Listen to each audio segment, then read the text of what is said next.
we've got that little bit older. My husband was hoping to retire in the next couple of years, and that's getting less and less likely as well. So if they'll allow us to, then obviously that would be really helpful. But it's a question of it's all very well, telling the mortgage companies that they need to do these things, but whether they actually will, given individual circumstances, I don't know. We're sort of living on hope, I suppose, a little bit. Yeah, and whether they're going to be forced to, as such, under the FCA, or whether it's just suggested to them that perhaps it's a good idea if they follow what the Chancellor wants them to do. But, I mean, from what your reaction is, I mean, you're indicating maybe, this is just a bit of a sticking plaster. What you really need is some certainty on what interest rates are going to be, and for inflation to come down, so maybe by the end of the year you're going to be in a better situation. Well, that would be lovely.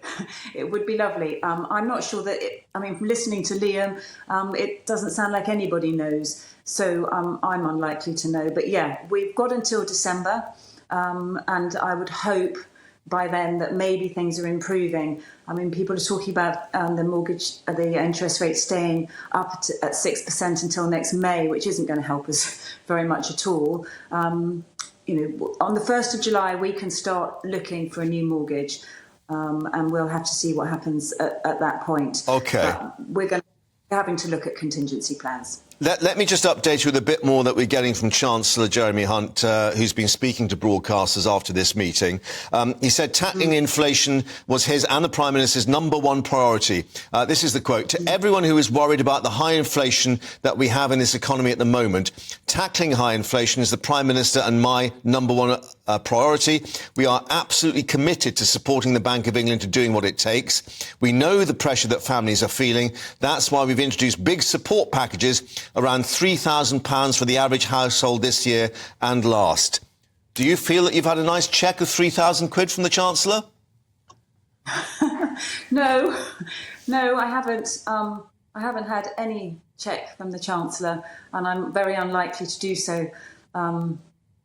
I feel like we're living on hope. We're hoping things go in the right direction, and I don't really think they are, and I don't feel massively. I don't really feel that I can trust what's being said at the moment. Yeah, I was going to ask you that question because there was a lot of comment yesterday about the Bank of England Governor Andrew Bailey and what the bank was doing and the promises they've made that inflation is going to come down. You're, I think, losing faith with those in charge. Would that be right to say? I'm definitely struggling to remain confident. Definitely. We were worried when we had the problems in November, and then it all looked like it was going to be a lot more positive again. And now it definitely looks like it's heading in the wrong direction for us. And I know things are complicated. I'm sort of beginning to understand more and more how difficult economics is. But I haven't seen anything or heard anything at the moment that looks like it's going to help us.